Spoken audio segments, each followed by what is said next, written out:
You're listening to the Friends Talking Nerdy Podcast Network. Friends Talking Nerdy.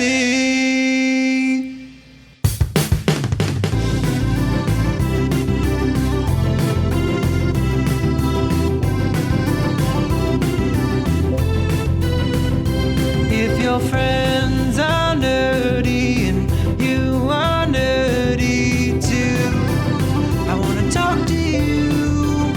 Friends Talking Nerdy. Hey, everybody. Welcome to another episode of Friends Talking Nerdy. This is Tim Jousma. And guess what, people? The Reverend's back. It's not just me alone. The Reverend Tracy's here. How are you doing after your vacation? I am pretty great. I got to go soak in a solid week of step parenthood with my awesome stepkids and going skiing. And of course, it had its ups and downs, as it does anytime you do any family vacation where children are involved. It just always seems to feel like you need recovery time from that. And that seems to exist whether you are a full-time parent or a remote parent like myself, and you do a vacation together. It's something I think any parent can relate with, is how, you need a vacation from vacation, it seems sometimes. But it was really good times. Got to tear up some Mount Hood space skiing. You know, our family has kind of a long history with that mountain, so it was fun to go get to spend family time there. But I'm back in the real world, in my real world over in Maine. And it's interesting because it's completely thawed now. Like we had a final rain come through and we came back and there's finally no more snow or ice. So we are finally thawing on the coast and moving into spring, which is great. How about you? How was your week off with me? Because you did one alone and had your own spring break. It's currently the last days of my spring break. The professor has been out of the house all week on vacation, so I've had a bit of a solo vacation myself, which has been nice. Had a good therapy session this week, which I was very, very happy about. And other than that, I'm just getting really excited for school because this is it's taken a while to kind of get into really decide what I want out of school. When I went back initially, it was just like, I'm going to take this computer class and I'm going to do this and I'm going to do that. And the more I did it, I found out I wasn't happy because ultimately what I was doing was training to work in a different type of stressful job that I wouldn't like. It's like trading one stress for another. Right. And, especially to being 45, kind of getting a new career start in the computer field's probably not the best idea if you want a job. You have to be really, really good to be noticed because they don't typically like older folks in that industry. So I switched my major. I'm going to be an English major. I'm going to be a writer, damn it. Well, good. I have no idea what that even looks like because I was always one of those people. I'm like, just give me something that will pay me well, that is basically high-end data entry, right? Like I am one of those people that I think I would have been great for really like more of a technical school or a trade school. Like I kind of wish that was more encouraged in our culture overall, but especially for folks like me, a side nerd as to why some of us have a problem with the student debt we were hooked on is that, there were other options. And a lot of us were led to believe that there was only one option. Turns out I am shit at school. Like, I didn't fail or anything. Like, I just worked really, really hard and overstressed to get B's and some A's.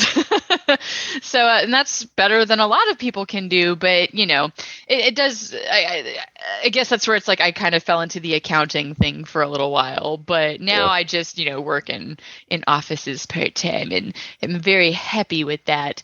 But so what does a writing career, like a college degree to become a writer, look like? I guess is what I'm asking. I don't know. I don't like. It's very possible this could end up being like one of those degrees like some people have that goes up on the wall but doesn't really affect their life. I mean, I'm fully prepared at this point to continue to have the soul crushing 9-to-5 jobs that I've had before. It's just having a little. Basically, the way I'm thinking about it is this. With any type of artistic output, the better you are in that position, the more better you are depends on how really you network. It's the same with writing, because it's not, there are plenty of great writers who don't have writing contracts. To me, I'm taking this with the mindset of I'm gonna, work to make my writing as good as it possibly can be, and hopefully get it in the hands of the right people that maybe a future opportunity down the road could happen. And then think of friend of the show, Becca with her romance novels and whatnot. I mean, she said herself she has a regular 9-to-5 job, but the writing definitely supplements her income. And if I could get to a place like that, I would love that. Oh, right. And it's like it goes into sometimes people do go back to college, and it's not necessarily to get a degree for an end state job, but more of the concept of you keep exercising your brain and you groom good skills. Like good writing comes in handy.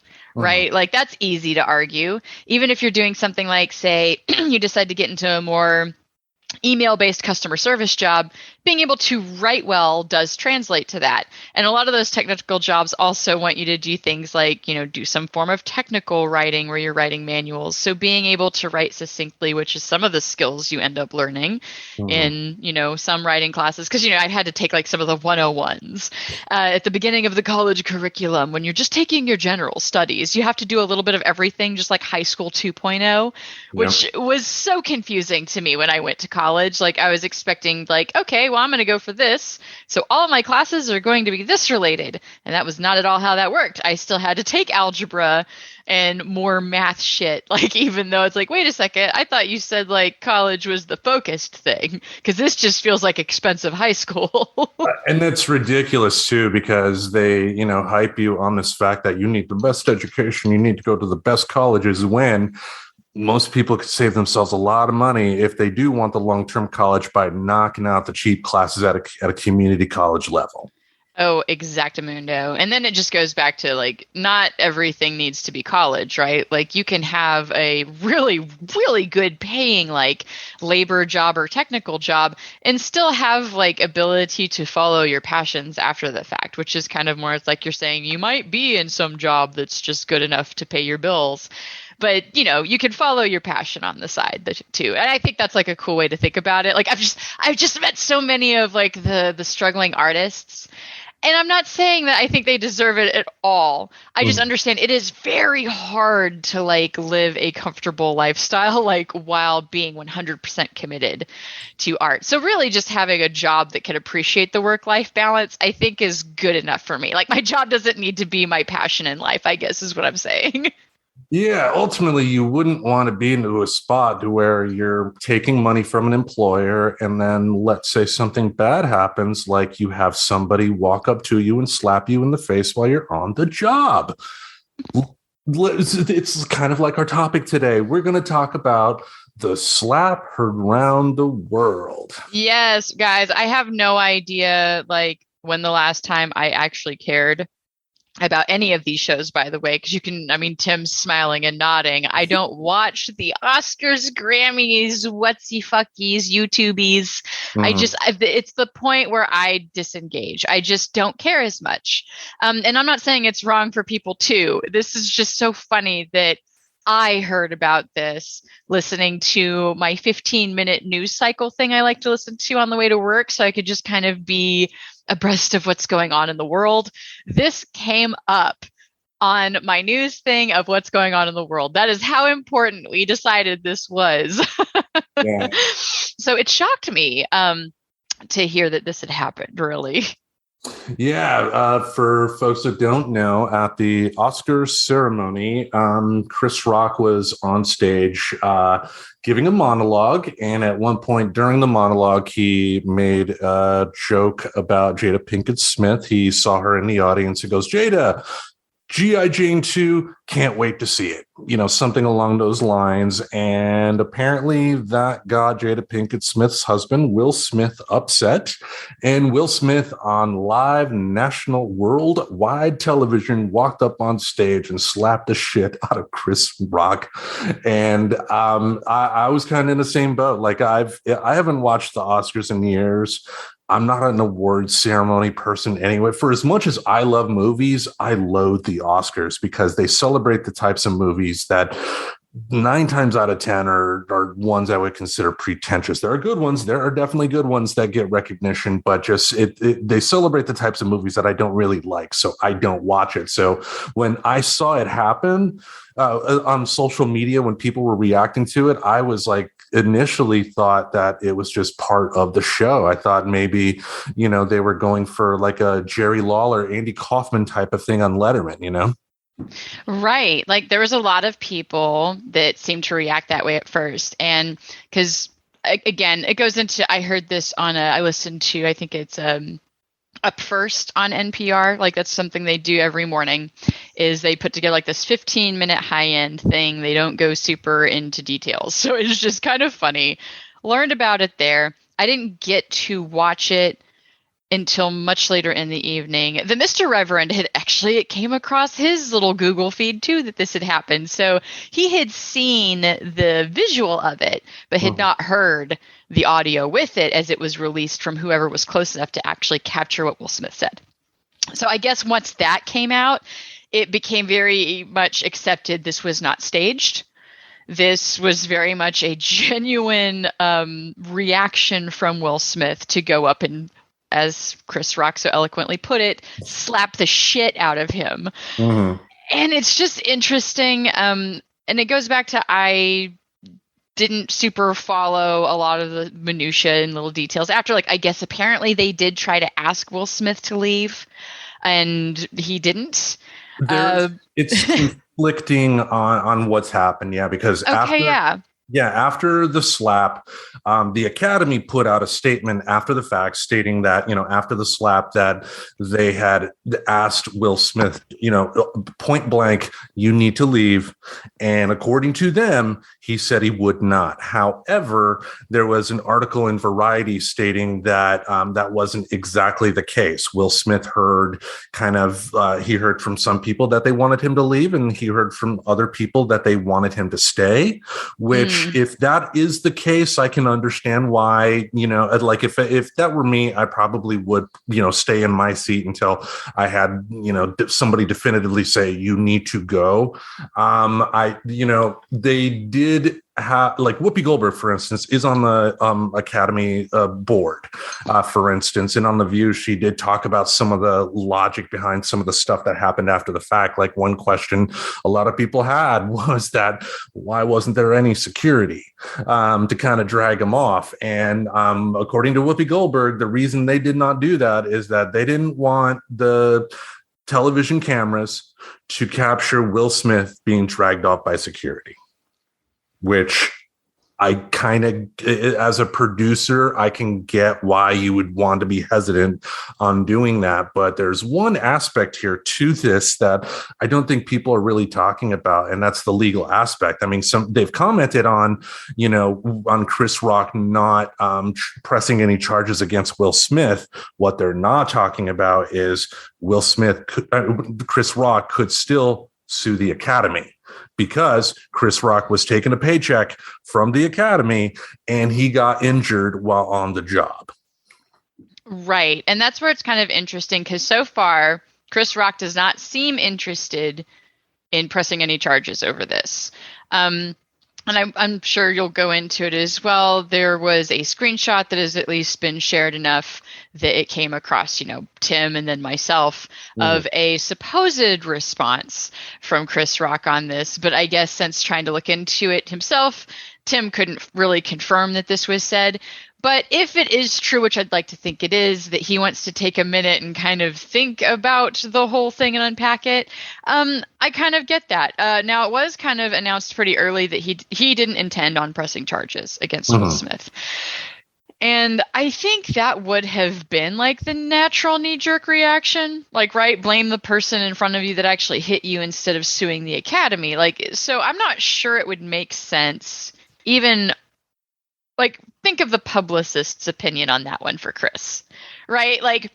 How do you immediately say, I'm not going to press charges against Will Smith, but then turn around and blame the Academy when the Academy did not do anything to set that situation up to happen to you? But But there's now I'm saying like the reaction after the fact, them not doing anything, sure. Maybe he could. It just seems kind of petty if you're not upset by the person who assaulted you to even attempt to press charges. Like I could see doing both. If he had said, "Yep, I'm coming after you, Will Smith. You never meet a verbal act of violence, if you want to call it that, because we have come to learn that you can verbally hurt people, right?" Yeah. So, but interacting that with physical violence is something that a lot of people seem to kind of understand that that's not okay, right? Like we don't want to condone that if somebody used their words to hurt you, to turn around and use your fist to hurt them back. Like I think we can agree that that was not the response really that we want to see in the world.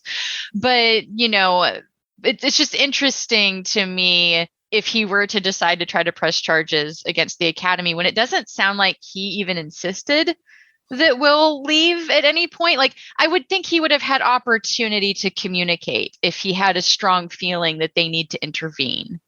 The screenshot you're talking about that I did ultimately remove from our notes here.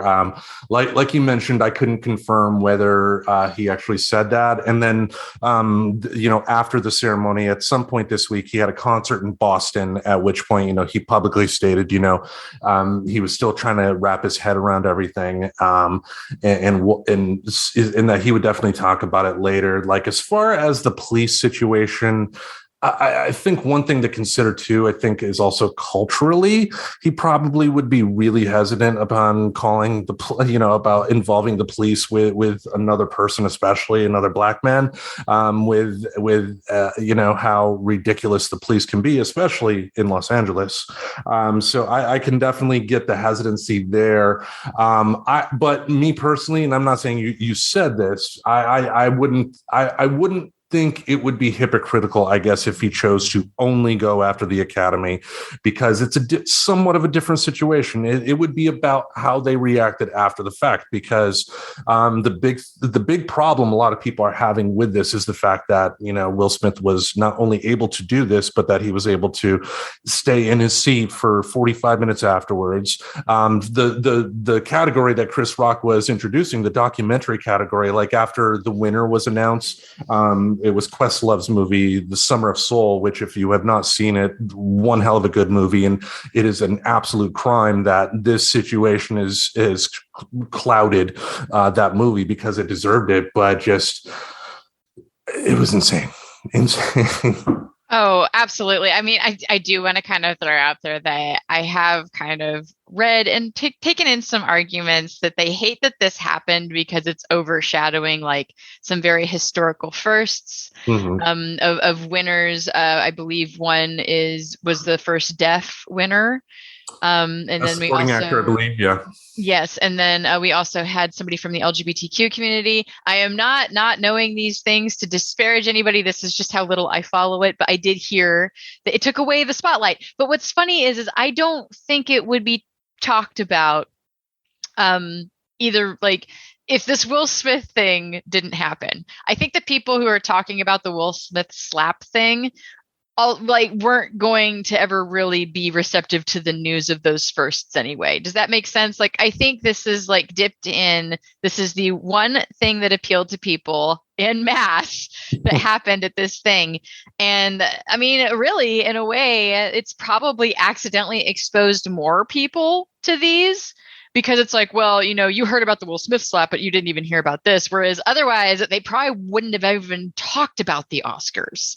So I do think it's kind of, I don't know if I follow the argument that this distracted from people knowing about certain historical new wins, when it seems like this honestly spurred a lot of conversation. Now, do I wish society was more interested like in those fun facts? I totally do. But that's just not really the culture we seem to live in America. It literally takes somebody smacking the shit out of somebody to even get your attention on the fact that the Oscars happened. Yeah. And then now you're side learning these other things because you've talked to somebody who actually does like the Oscars about something that like, well, yeah, sure, that happened, but this other thing also happened and that was actually cool and not like some weird violent thing that happened randomly that nobody had a plan for. Like, because you're right, like there is no, like the stage was right there. Will Smith didn't have to jump up on anything. There's a lot of access and they just didn't really seem to consider that like that would be something to plan for, right? That they needed to lift the stage because really I do kind of feel like that that's why at a lot of open mics and things like that, the stage is lifted and away is it does kind of give a little bit of separation from you and somebody literally being on the same level as you. And it also puts you physically higher above them. So, I mean, I guess now that we've talked about it, I can kind of see, but I don't know if I'd agree. I mean, I guess it would depend because I guess if you're going to press those charges, it's not necessarily about it being about a grudge. It's about making them implement changes. So it could honestly just result in settling out and making agreements to like trying to take care of things. I always go to the pressing charges to being like the weird petty end of things. So I even forget sometimes that there's practical reasons to decide to press charges that's not like I need to get my lawyer money, you know? Yeah, because I mean, like I think more than anything, Chris Rock recognizes that he's going to have a lot of gold that he can mine from this situation with Will Smith for the rest of his life. So I don't think he has to worry about any sort of a legal thing with that, because like even on stage, you could tell for just a second the pissed off comedian Chris Rock was almost willing to almost unleash, but he bit his tongue. And we're going to talk about that. But one thing I did want to bring up here is I think the main focus of what, we wanted to talk about was more than anything, the public reaction, because it kind of brought up a lot of stuff. I mean, I don't know how to say it. I did because I don't want to diminish it. I think some topics were brought up that didn't necessarily tie into what was going on, but kind of did. So I don't want to dismiss them. But like one thing, for instance, is the fact that Jada Pinkett Smith has a disease called alopecia. People brought, because of Chris Rock's joke, people, were commenting that one, he should have known that she had it, or two, even if he didn't know, society-wise, goofing on a woman with a bald head is worse than a guy, because there's a part of me that heard what Chris Rock said, and ultimately part of me admittedly was like, what is the big deal? But I'm a guy. I can get away with being bald without people having to worry about it. Women, there are women who have short hair that are sexy as hell, but society wise, they don't tend to get the love. What do you think? Looks like you're about to say something. Well, yes, because to me, I was confused, like even before I heard what the joke was, right? Because I didn't hear a snippet. I didn't hear what the joke was. I had just heard, and then I didn't look into it all day because, I was working. I had shit to do, for 8 hours. So when I did get to, because what was nice is I didn't hear a bunch of hearsay. I got to wait and then go find okay, what happened? Mm-hmm. And so, but even before hearing the joke he made, I was shocked, honestly, that Chris would make any joke about, especially a Black woman's hair. He actually did a documentary that was very impactful to me personally, because it really never crossed my mind. We talked about it on the show, Good Hair. Yeah, we did. We talked about Good Hair because I think we did top documentaries or something like that. And yeah, it really stuck with me because the chemical burns that they justify putting on these small child's head, as they use these insane relaxants and stuff, because what seems to be a drive to try to emulate, white hair. And that was even some of the stuff Jada talked about when she was kind of okay with going with the decision with shaving her head was, she's done where she's wanted her natural hair before, but normally she's asked to have it straight, kind of again, the European hair that was being sought after that Chris got into.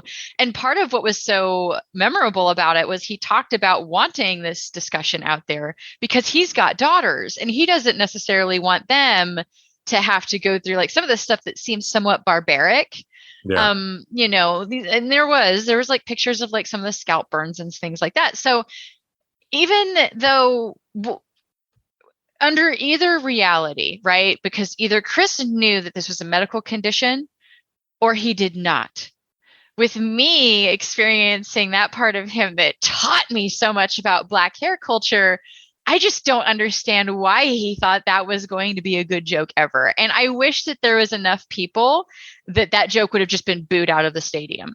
Well, That no, well, like I said, booed out of the stadium. Like that everybody would have known that no matter how you look at it, maybe that's not a cool joke to make because of Black hair culture, particularly as it stands with women, or people knowing that she has alopecia because she was talking about it. Like she was apparently verbal about this with the reason her hair being bald, right? Like before this.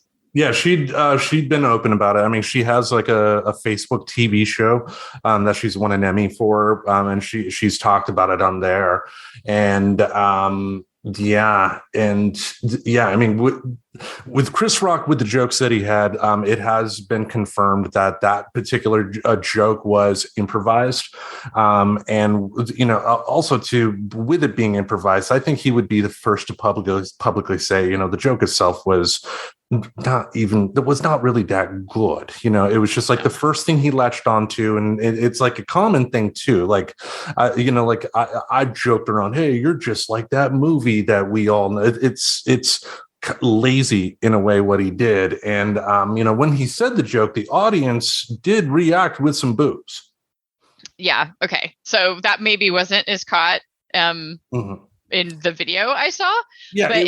But they weren't good. I mean, they weren't going to throw garbage at him or anything like that, but it's one of those things to where like they booed him, that if Will Smith didn't slap him, but instead just bit his tongue. And then by the time they announced that Will Smith won the Academy Award, he could have, easily just said, Chris, come on, you could have done better. And everybody would have been on his side. Yes. And then we're going to talk about this whole idea about how no matter what you believe of Will Smith, he is a human and there's actually some things that can happen in your brain. But we'll get into that probably here shortly. Indeed. But one aspect too that I saw on social media that was brought up that was more disturbing than anything else was the negatives that were being heaped upon Jada Pinkett Smith for this. And a lot of it ties into the fact that the Smiths have been open about the fact that they've have an open marriage. There was a point in their marriage to where they decided they were not, giving each other what they brought to the marriage before. And so they gave each other permission to both pursue outside romantic interest. And what I'm seeing in this particular case is the general public is taking that and kind of twisting it. They're kind of twisting it into a situation. They're basically accusing Jada Pinkett Smith of being like this ringmaster who has Will Smith, wrapped around her finger, and she makes him do bad stuff just so she can laugh at him and ruin his career, because that makes sense. What do you think? Right. Like, it's so interesting how quick we are to dehumanize like the woman in the situation, right? Mm-hmm. Because she's cheating now. And it's like, well, first of all, it's not cheating when it's like openly open, right? Because it totally took me by surprise that people were going this route. And then I think about it for a minute and I'm like, well, maybe it doesn't take me by complete surprise, right? Because that even feeds into some of the history with the bewitching. You've been bewitched by a woman or whatever that you want to call it. And that is why you do crazy things that you don't understand what you're doing. And, it turns out there actually is a process in the brain that does somewhat explain why you would do things that you can't otherwise explain doing in situations like this. Mm-hmm. Our brain is complicated and interesting in that sense, right? Because you want a rational reason for why something happened, right? You want everything to be as simple as an active choice that you've made. So when people are trying to look for kind of challenging this belief, if they believe that Will Smith is a good person, they need to latch on to a conspiracy, some might say, or a reason as to why he did it that still checks with that belief that Will Smith is a good person. And what better than to say that he is being manipulated by this puppet master of a woman that has convinced him to allow her to have boyfriends. Like it's just kind of silly that anybody thinks that that's the narrative when it just seems like cheating in Hollywood is not new. Like if this was going to be a cheating relationship, it wouldn't be playing out as being portrayed as an open relationship. That's not cheating. This just sounds like a bunch of people that don't want to accept like this open relationship concept because maybe it challenges something in their life that they aren't prepared to challenge. I don't know how else to say that. Like, and I really don't mean it in a mean way at all. I've talked to people about polyamory, and it's really funny how they react to that. Like, I guess when this first came out, a coworker that through a friend of mine, like basically I heard through the grapevine that one of their boss's reaction to learning that Will Smith and Jada were open was referring to Will as a cuckold. And I'm like, that's not even close to what that is. It sounds like they are polyamorous. Right. And then it's just like if it's an openness versus if it's kitchen table where you're all friends together. It's not a don't ask, don't tell policy, which some people have some iffy feelings on, as to if that's truly being open or if you're just giving each other permission to cheat. There's just interesting ways of looking at it, but it just seems it's funny that this is being attacked. Like in part with Jada is part of this overall argument that she is evil. Like the fact that they are open is actually further proof that she is bad somehow. And I can't help but just really feel a little bit gross about that because it's just goes to show how quick that discrimination can come out.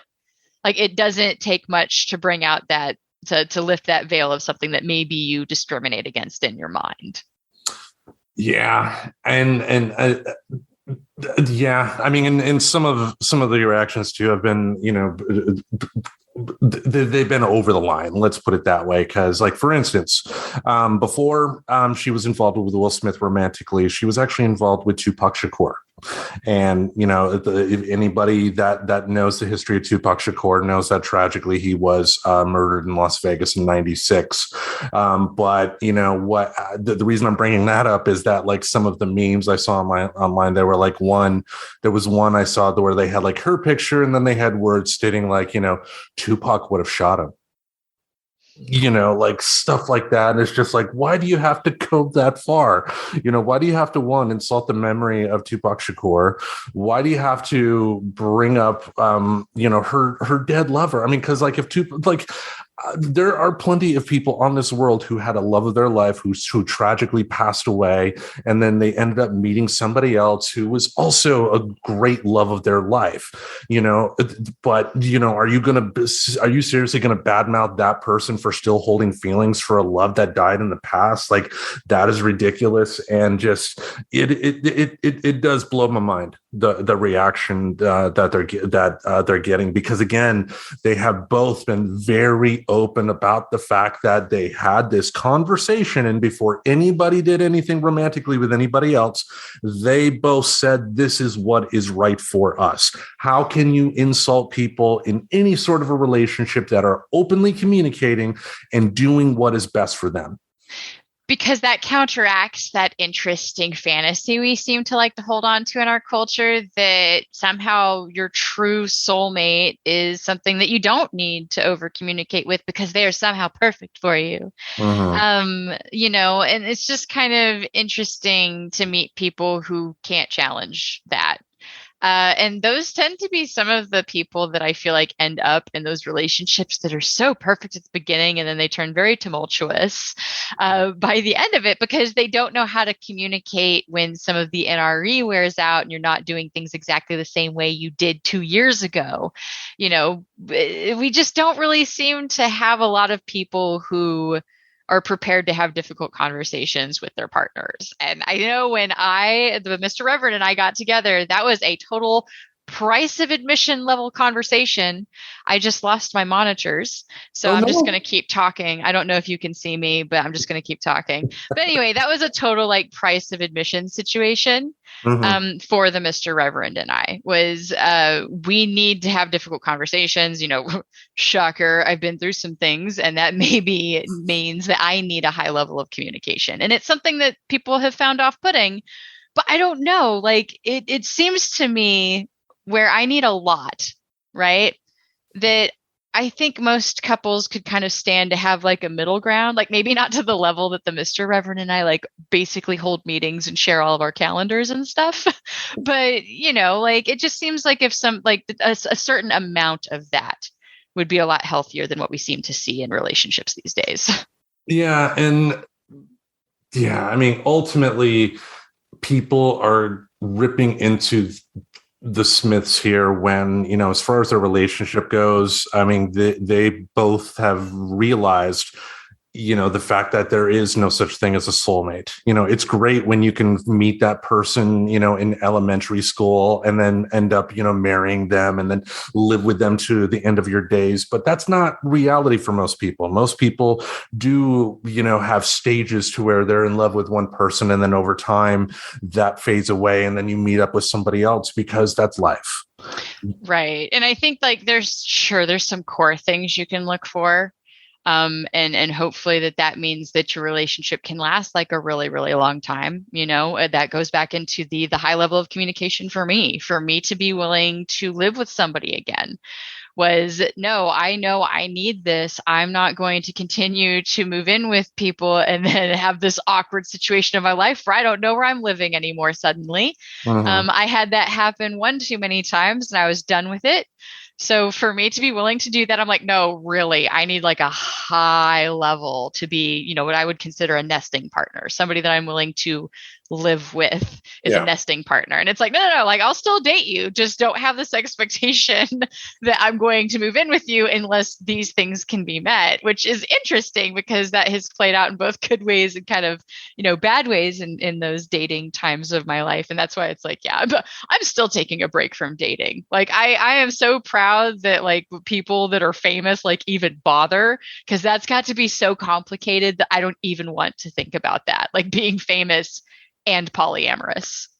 Like I'm not famous, like right to the maybe handful of folks that listen to us. You guys might think I'm a joy and a treat and such, but like I still like would have issues dating right now just because like dating is dumb to me lately. Like I don't have an interest in how our culture seems to want to do it. So it makes being polyamorous complicated, I think. Oh, tell me about it. I mean, we've had conversations off the air about, me and my dating life. And like, I feel like right now I want to be done with dating. I don't want to be done with relationships, but I want them to develop differently than they've developed in the past, because in the past, it's like my mindset has been, I must have a partner for one, which not a good mindset to have. But two, it's like, utilizing stuff like dating apps to meet total strangers to see if there's some connection there, to find out that there sometimes isn't. And that's not a bad thing, but, you want to develop those connections with people based on shared interests. And if you don't really have shared interests with somebody, like, how are you going to be able to get through some of those, like, boring days? Exactly. Like that's something I feel like has been in the air of the conversations with my friends, because if anybody needs a reminder of some of the nickname of the Reverend, it's also because if you really want advice from me, I will not be afraid to give it to you. I'm just going to ask that if you're sure you want advice. But I've had some friends that have been like, I'm going to be single forever. And I'm like, well, if you're ready for this, I'm coming, because I'm going to tell you that that's really not a bad mentality to have if you have it in a chosen solitude mentality. It's like feeling alone versus choosing alone time. If you can gear yourself to choose alone time, it's actually very good for you. It goes into the kind of the same concepts as meditation and stuff. But some of the point that I made to my friend that was going through an emotional time, I'm going to be single forever, I'm going to focus on being single. I was like, well, that's a good place to be, because to me, it doesn't seem like we agree that it is an attractive trait for somebody to be focused on having a partner, right? Like, so it's always interesting to me how many people seem to still have that focus, even though it's no secret that we actually find independence attractive. And also, side note, like, if you like in my case, like rock climbing, for example. If I wanted to meet somebody that shared an interest with me, why not go do the socially grouping of that interest? Mhm. And then I will meet people naturally through there. There will be conversation. Maybe they'll get to know me as a person, you know, and then learn all those things that are so fucking awkward to bring up on dates. Like if you're queer, what is my gender anyway? Let's have that. That's a great conversation to have over coffee and tacos. But you know, you can just get to know somebody naturally and over time, and maybe it can build into something. And if it doesn't, you're still building good friendships. And I love my platonic relationships. I think the best thing I took from polyamory was learning about dating my friends, that I should date my non-sexual relationships too, because they're also really important. And it's something that I think monogamy is kind of like the standard is to throw out. You know, it's like you lose your friend when they get into a relationship. And I never thought that was cool either. Anywho, that being said, I do wish more of that was talked about in polyamorous mentalities. I think it would go a long way in removing some of the prejudice of it. But meanwhile, like the most passive example I've seen of polyamory recently was in an episode of Schitt's Creek, and it was terrible polyamory. Like the person wasn't clear about it. He was very much dating both of them, but not having those honest conversations that any like long-term polyamorous person will tell you are vital for polyamory to work is the communication level. So like to watch it and then they're straight calling it polyamory was kind of upsetting at the time when I came across that episode. And it just goes to show, like, because of how quick we are to turn on it, that we still don't really have like a culturally accepted idea of what it actually means to be open or in a polyamorous type relationship, which is, I'm still throwing that open falls under that tree. Yeah. Like I've not seen any sort of entertainment, whether it's movie, TV show, book, or whatever, that has what I would consider a positive look on polyamory. I mean, there are plenty of stories to where, you know, a guy may be dating 1, 2, 3, or 4 different women, but that's not polyamory. You know, that's something else completely different. So I think, you know, it will take some time. I think it'll take, you know, some people creating some stories, creating some art about polyamory that will get people to, you know, think about it more. And also situations like this, sadly, unfortunately, can be ways to kind of get that ball rolling, to get people talking about it. But speaking of that, the aftermath and all of this, I mean, we still have a lot of things that are going to be unfolding here. But like, where do we go now? Yeah. I mean, is Chris going to decide to do anything about this or not? Will be interesting to play out.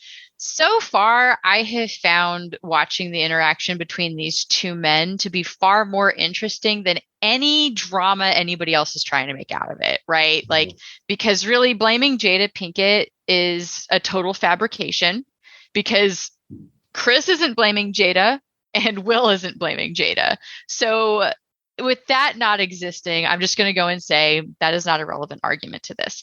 But what is kind of cool is, like I said, watching something like this play out in a public way, because I think it goes to show, tying back into how the brain works over here, how little we kind of understand about our own little meat computers up here, right? Like there's so much that we do out of instinct. And I think not understanding that is what makes people feel really confused. I know one of the things that was alluded to when I was trying to understand why we were blaming Jada, for example, was that at first Will was laughing, right? Well, it's actually really common that when you're in a group setting, and if most of the humans around you are laughing, because we are social animals, we are going to laugh. Okay. That's also kind of the same phenomena going on too, when something happens and you laugh, like somebody trips over something. So let's say somebody you love trips over something, is something that we can kind of relate to this, right? You laugh because they go down in a very cartoonish way, and your assumption is that they're probably fine, right? Well, then there is this micro moment where Will Smith does turn to Jada, and he sees that she is not happy with this joke. She is hurt. He is seeing that she has been hurt by this. And I think that is what some people, but until somebody says now Jada was tearing into him and saying, you better go do this, but that's not the story. Nobody is claiming that. All they're claiming is, well, he laughed at it at first and then he saw her face. But that, honestly, again, if you put yourself in the situation, like you've just seen somebody fall and hurt themselves, and then you're laughing at first, but then it's like, oh shit, they're not getting up. Your total mindset changes at that point. Oh, yeah. And that's what I think is cool about this one article. If we're ready for it, I'm going to go ahead and read through it because I don't want us to necessarily go on too long about this topic because guys follow it. To me, it's absolutely fascinating. But there is this Inc.com opinion article, right? So, but I really appreciated it. It says, Will Smith's apology to Chris Rock is only 160 words, but it's a masterclass in emotional intelligence. And I really just liked how they kind of summed up the 2-part tweet that Will put out there and kind of how to unpack some of this situation. And it's going to go into that brain response that I keep alluding to. So they said, it was the slap heard around the world. At Sunday night's Academy Awards, Will Smith shocked fellow actors and millions of viewers when he slapped host Chris Rock across the face on the Oscars stage. After Chris Rock made a joke about Smith's wife, Jada Pinkett Smith's hair loss, which the actress has said is due to a medical condition. On Monday, Smith took to Instagram, so correction, it wasn't Twitter, guys, to issue a public apology for his actions. My behavior at last night's Academy Awards was unacceptable and inexcusable, Smith wrote. I would like to publicly apologize to you, Chris, as I was out of line and I was wrong. There's so much more to Smith's statement, and I must say it's one of the best public apologies I've ever read. It's a brilliant lesson in real-life emotional intelligence, the ability to understand and manage emotional behavior. You can read the full apology via Smith's Instagram post at the conclusion of this article. So, side note, guys, we'll be including this article for you. Whether you're a public relations professional or a business owner who's made a mistake during an emotional moment, Smith's apology serves as a case study with numerous valuable takeaways. Let's break them down and see how they can help you. Number 1 is the emotional hijack. In his opening paragraph, Smith identifies exactly where things went wrong. Jokes at my expense are part of the job, he explains, but a joke about Jada's medical condition was too much for me to bear, and I reacted emotionally. And the key words are, I reacted emotionally. What Smith experienced wasn't just poor lapse in judgment. It was an example of what psychologists referred to as an emotional hijack, or specifically an amygdala hijack. When it comes to the higher level executive functions, such as the capacity to think through a decision or exercise self-control, we typically engage in the frontal lobe, the largest part of the brain. But when we feel some type of emotional threat, the amygdala, which is just this little almond-shaped sucker, hijacks the process. This often results in fight, flight, or freeze response. If Smith interpreted Rock's joke as an attack on his wife that could then lead Smith to react emotionally, in this case, take an action he would regret later. Undoubtedly, you can relate to Smith. We've all made mistakes in emotional moments, said or done things we wish we could take back. Of course, it would be great if you could identify those triggers ahead of time, but often it will happen as it did to Smith. We don't realize what we've done until it's too late. But instead of ignoring the situation or minimizing what's happened, Smith gets things off to a great start by acknowledging what happened and directly apologizing. The second part is a 1-sentence masterclass. He said, the quote from Will Smith here is, I am embarrassed by my actions, and they were not indicative of the man I want to be. This sentence alone is a masterclass in emotional intelligence, and let me explain why. They go on. Embarrassment is a very difficult emotion to deal with. When we're embarrassed, the last thing we want to do is come out in the open and admit wrongdoing. We prefer to hide under a rock. By acknowledging his embarrassment, Smith demonstrates courage and a willingness to face up to his actions. Then Smith goes further. Many times when we see apologies like this, the person apologizing claims that their actions are not representative of the person they are. But in saying that, they minimize what they would have done and fail to realize that this is the person they are, that they, like all of us, need hard work to address a demonstrated weakness. But when Smith says his actions aren't indicative of the man he wants to be, he doesn't claim to be something that he isn't. It's as if he were saying, this is who I am, but it's not who I want to be. I want to be better. I need to be better. Smith then empathizes this point with a powerful 6-word sentence. I am a work in progress. So the next time you have an emotional moment and need to apologize, remember this statement. It's only 11 sentences, 160 words. Yes, it may have been crafted with the help of publicists and PR professionals, but that does not make it meaningless if Smith actually applies it. With these few words, Smith shows that apologies don't have to be long, empty, or drawn out. With those few words, Smith's statement did everything a good apology can do. It showed regret, remorse, vulnerability, authenticity, and humility, qualities that would go a long way in burying the hatchet with those you offended, make amends, and help you to be better next time. Because after all, we are all works in progress. So yeah, I did want to read that because I didn't want to try to paraphrase it. I thought it was a good and quick enough article to cover and worth listening for people who honestly don't have or don't take time to read them. And it was good. I agree. Like, if the one takeaway is like that was a damn good apology, because you don't see where people actually do some of the things when they do apologize publicly that I feel happened this time. And it did good. The Instagram apology was definitely better than how he handled himself with the speech he gave after winning the best Oscar, because he was still very much emotional. Oh, and yeah. he was trying to trying to justify his actions by, like relating like that the character he played would have reacted the same way. Like, that matters. But you were going to say something there. Oh, no, just I did think it was like right when you're still rattled in the moment. Let's be real. Your best apologies aren't going to come because you haven't even fully unpacked why you did what you did. Yeah. So even though I understand, like, there was a need for him to respond, right? Like, I think it would have been worse if he didn't try to address it. But I did love, like, I felt at the end of even like his take one apology, the impromptu one on stage, that he did kind of own that at least that wasn't the right response, right? Like, that you need to be thicker skinned. But it is easier to be thicker skinned for yourself than it is somebody that you love. And that's where I do kind of understand that amygdala hijack feeling.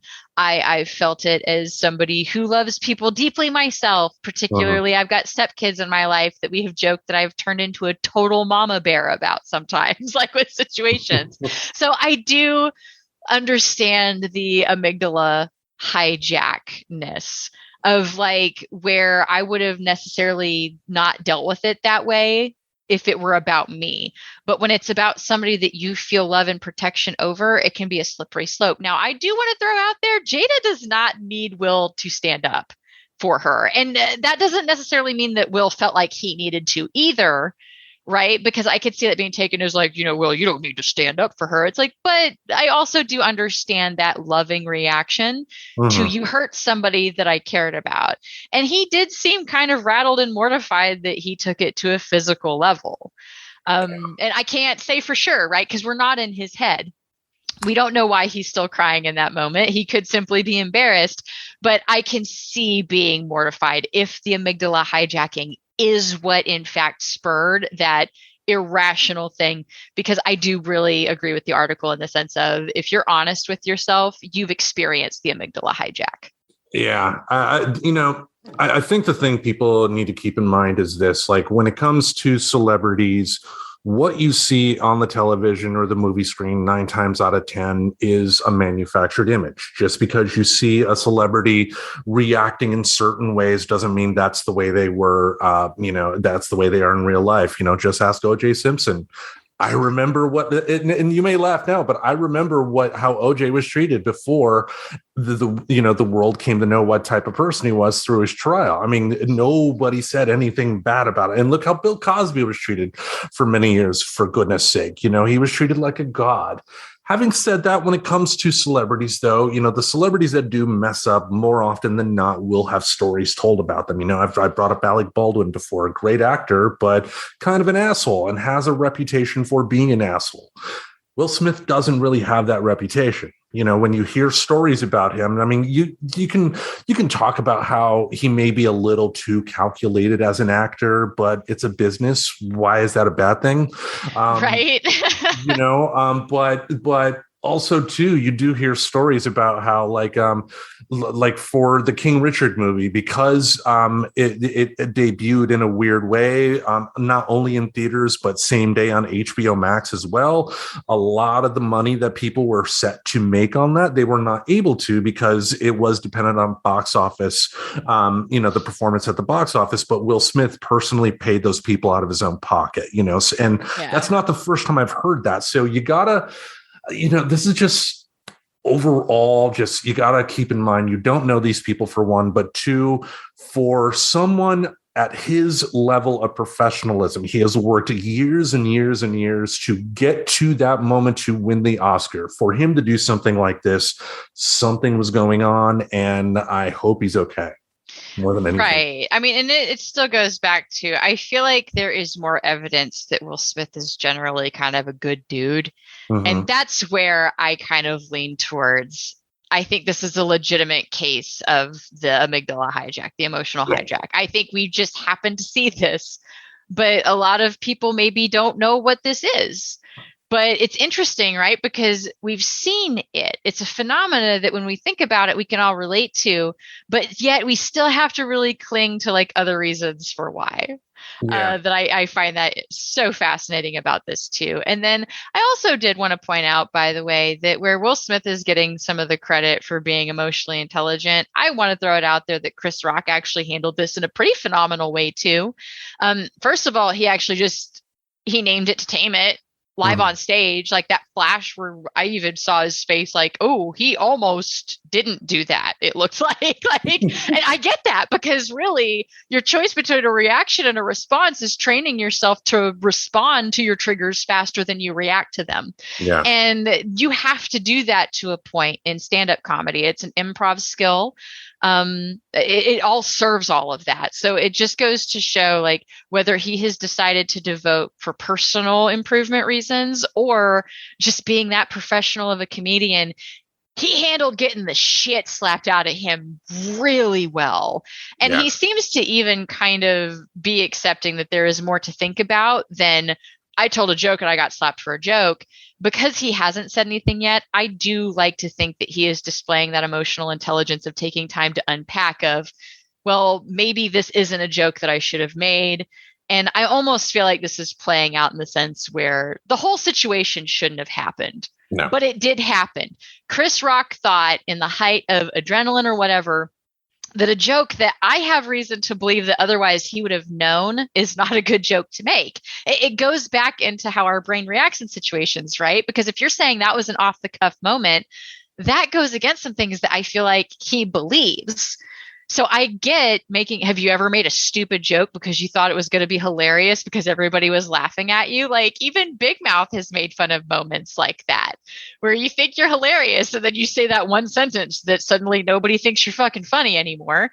I've done that on the show before, but it's a total adrenaline thing. And I think that also could explain part of my real confusion as to why the fuck would Chris Rock make this joke in the first place? Like, I have reason to believe that he knows this was a bad joke, but you explaining that this was an off the cuff moment, I understand where his brain could have gone there under the same understanding that I have for the amygdala hijack for Will Smith, seeing somebody being hurt that he loved and feeling a compulsion to do something about it. He didn't have a mic while he was going through that compulsion moment.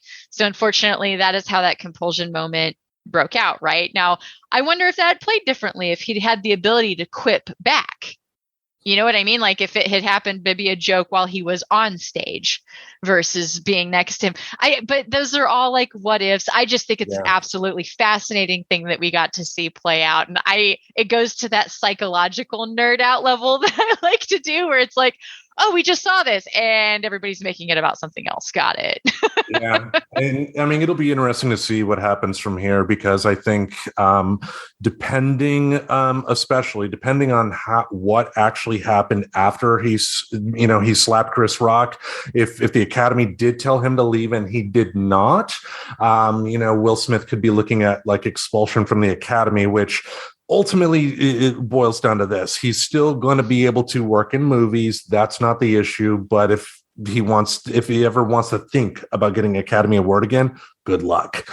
Right. And it's like I would just be curious because it goes back to just because I don't think that people get hired for shows like based on their ability to win an Academy Award. I do think that they try to do it. I mean, I don't know how competitive it is in that world, I guess. It depends on the movie, because the movies that generally are Oscar bait aren't making $1 billion, you know, and a lot of times movie studios will make those award movies. Essentially, they're considered like loss leaders. You know, they will make their money up on the back end once awards are given out, because a lot of these Academy Awards movies don't get their big push until Academy Awards season. So it's a business decision more than anything else.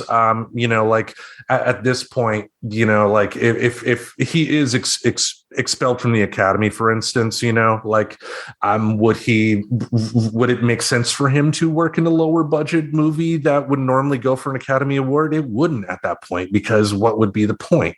You know, I mean, you know, but I feel like Sam Elliott kind of made fun of this too, because he was talking about Westerns. Maybe it wasn't the Academy Awards, but he was kind of talking about the Power of the Dog or whatever, like that movie. I remember watching it and going like, what did I just watch? And the Mr. Reverend felt the same way. And then it won something and I was like, what was that movie actually about? You know?